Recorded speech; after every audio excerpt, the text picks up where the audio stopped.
Hello everyone, in this video we are going to talk about the complete and incomplete flowers. What are these complete and incomplete flowers?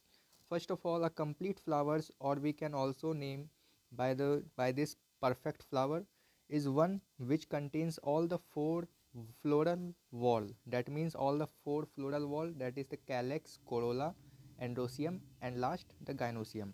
If any flower has all the four floral whorls, that means this flower is known by the complete flower or by the name of perfect flower. Now up in the incomplete flowers, if one or more than set of floral whorls are missing, the flower is basically incomplete flowers or imperfect flowers. These are basically about the complete and incomplete flowers.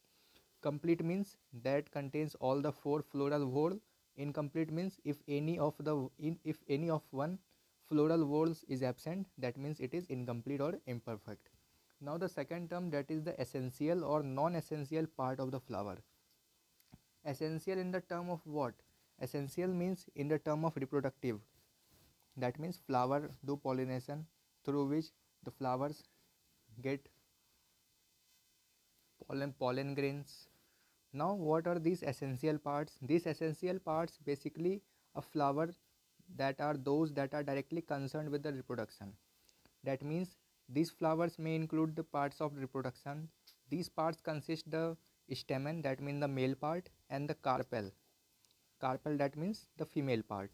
Now the non-essential part, it is also named by the term accessories. Accessories means the extra part, or we can say the extra helping parts.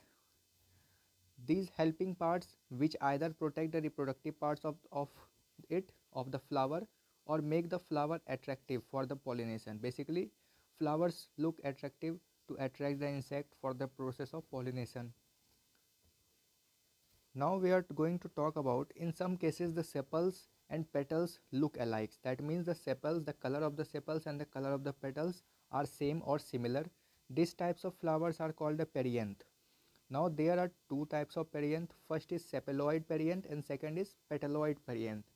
Sepaloid perianth are those which basically when the perianth is green in color like the sepals the flower have.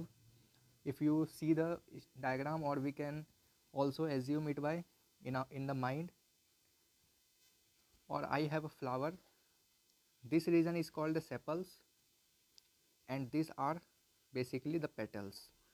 Now if sepaloid perianth are those when the perianth is green, that means these sepals and petals color are similar. In this flower the sepals have the green color and the petals have the yellow color. This means this is not a perianth. But if any of the flower, if perianth is green like the sepals, those perianth are called the sepaloid perianths.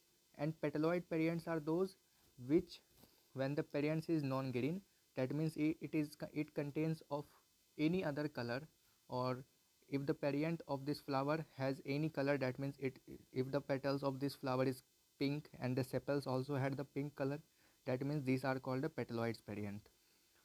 Now at the last we have a term, that is the bract. What are these bract means?